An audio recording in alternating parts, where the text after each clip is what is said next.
Bismillahirrahmanirrahim. Assalamu alaikum. Students, here is Rahil Ahmed and you're watching Unlink Dots 99. Students, as you know that we are discussing about thermodynamic and so far we have discussed about up to enthalpy. Today we will discuss about heat capacity and the ways in which heat capacity can be expressed. So आज के इस lecture के अंदर हम heat capacity पे बात करेंगे, heat capacity का क्या मतलब है और इसके साथ साथ हीट कैपेसिटी को किन वेज में एक्सप्रेस किया जाता है हम उन पे बात करेंगे। देखिए हीट कैपेसिटी दो वर्ड हैं, एक है हीट दैट्स अंडरस्टूड और दूसरा है कैपेसिटी। देखिए जैसे जर्नल लाइफ में किसी भी चीज़ की जब हम कैपेसिटी की बात कर रहे होते हैं तो that means how much amount that can be take.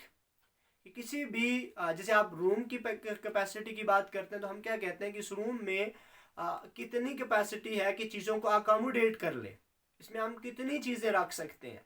Same the case is here when we are talking about heat capacity in thermodynamic we are dealing with system और हम क्या कह रहे होते हैं सिस्टम की हीट कैपेसिटी। तो इसका मतलब ये हुआ कि एक सिस्टम में हीट को एब्जॉर्ब करने की कितनी कैपेसिटी है। तो सिंपल अल्फाज में आप इस टर्म को क्या कह सकते हैं कि एबिलिटी, कैपेसिटी के लिए वर्ड हम यूज क्या करते हैं एबिलिटी, ठीक है। तो ability of a system to absorb heat, किसी भी सिस्टम की हीट को एब्जॉर्ब करने की कैपेसिटी, हीट को एब्जॉर्ब करने की एबिलिटी, उसको हम जर्नली क्या कहेंगे, हीट कैपेसिटी कहेंगे। अब अगर हम इसी बात को लें एबिलिटी, तो इसका मतलब है कि हम कोई स्पेसिफिकेशन यहाँ पे नहीं लगा रहे, लेकिन we have to know this term in specific manner. हमें एक खास टर्म्स के साथ इसको पता होना चाहिए, ठीक है। तो उसके लिए हम इसको स्टैंडर्ड्स लेकर डिफाइन करते हैं, ठीक है। कि आप तो एबिलिटी की बात कर रहे हो तो एबिलिटी कुछ भी हो सकती है, थोड़ी एब्जॉर्ब करे, कम एब्जॉर्ब करे। तो इसलिए हीट कैपेसिटी को डिफाइन करने के लिए हम लिमिट्स लगा देते हैं, बाउंड्री लगा देते हैं। तो हीट कैपेसिटी को हम डिफाइन ये करते हैं कि किसी भी सिस्टम के टेम्परेचर को 1 डिग्री केल्विन में हो या डिग्री सेल्सियस में हो, 1 डिग्री टेम्परेचर राइज करने के लिए जितनी हीट हमें प्रोवाइड करनी पड़ेगी उसको हम क्या कहेंगे, हीट कैपेसिटी। इसको देखिए फॉर एग्जांपल, इसको बिल्कुल सिंपल अल्फाज में यूं समझिए। देखिए let's suppose I have this duster, मेरे पास ये डस्टर है और इसमें हीट है 50 जॉउल। इसमें हीट कितनी है, 50 जॉउल। अब इसके 50 जॉउल को सॉरी टेम्परेचर की बात कर रहा हूँ, सॉरी मैं क्या कहता हूँ कि ये डस्टर, इसका टेम्परेचर है 20 डिग्री सेल्सियस, 20 डिग्री सेल्सियस। अब इसके टेम्परेचर को मैं 20 से 21 करना चाहूँ तो मैं क्या करूँगा, इसको हीट प्रोवाइड करूँगा। अब 20 से 21 करने के लिए जितनी अमाउंट ऑफ में हीट इसको प्रोवाइड करूँगा, that amount of heat is basically known as heat capacity. तो आप इसको डिफाइन कैसे करोगे, amount of heat, amount of heat required to raise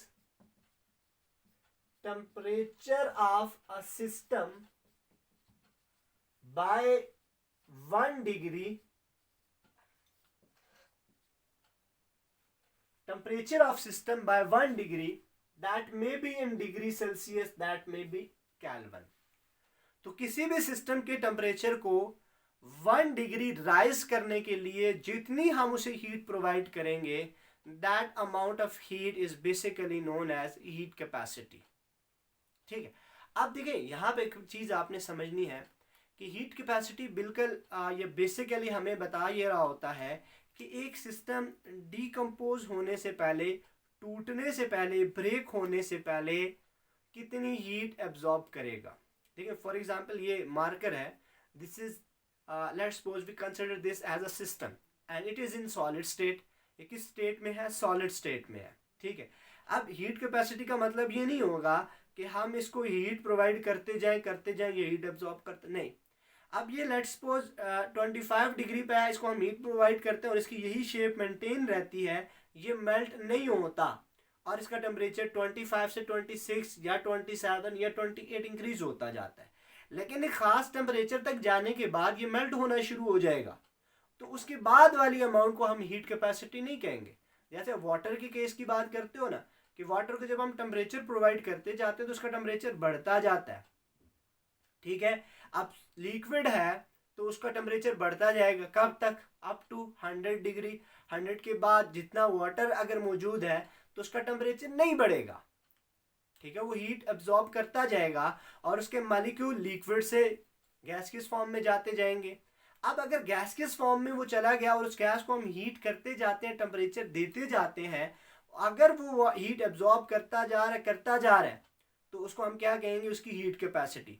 लेकिन हीट देने से वो टूट रहा है, हाइड्रोजन ऑक्सीजन अलग अलग हो रहे हैं, तो इसका मतलब है वो जो हम हीट उसको प्रोवाइड कर रहे हैं that is not heat capacity. तो हीट कैपेसिटी का सिंपल मतलब ये आपने ध्यान में रखना है, किसी सिस्टम को ब्रेक होने से पहले, डीकम्पोज होने से पहले कितनी वो हीट एब्जॉर्ब कर सकता है, that is basically heat capacity. Heat capacity refer the stability of system, ठीक है। अच्छा, हीट कैपेसिटी को हम 2 वेज में एक्सप्रेस करते हैं। एक है specific heat capacity, specific heat capacity, और दूसरा है मोलर हीट कैपेसिटी। इन दो टर्म में हम इसको एक्सप्रेस करते हैं। इन दोनों में कोई इतना ज़्यादा ख़ास फ़र्क नहीं है, ठीक है। तो फर्स्ट मैं एक्सप्लेन करता हूँ कि हीट कैपेसिटी जब स्पेसिफिक की टर्म में हम लें तो उसका क्या मतलब है, स्पेसिफिक हीट कैपेसिटी का क्या मतलब होगा। देखिए, जब भी किसी भी सिस्टम की अमाउंट को हम स्पेसिफाई कर दें तो जो हीट कैपेसिटी उस सिस्टम की होगी उसको हम क्या कहेंगे? Specific heat capacity. For example मैं कहता हूँ कि 1 ग्राम, किसी भी सिंपल का 1 ग्राम हो, 1 ग्राम ऑफ सिस्टम अगर मौजूद हो और उसको हम कितनी हीट प्रोवाइड करें कि उसका टेम्परेचर 1 डिग्री राइज हो जाए, तो that amount of heat is basically known as specific heat capacity. ठीक हो गया कि अगर मेरे पास किसी भी सैंपल का 1 ग्राम है, उस 1 ग्राम का 1 डिग्री टेम्परेचर राइज करने के लिए मैं उसे कितनी हीट प्रोवाइड करूंगा, वो हीट क्या कहलाएगी? Specific heat capacity. तो ये चीज़ आपने याद रखनी है, we are dealing with 1 gram. और दूसरा है मोलर हीट कैपेसिटी। दूसरा क्या है?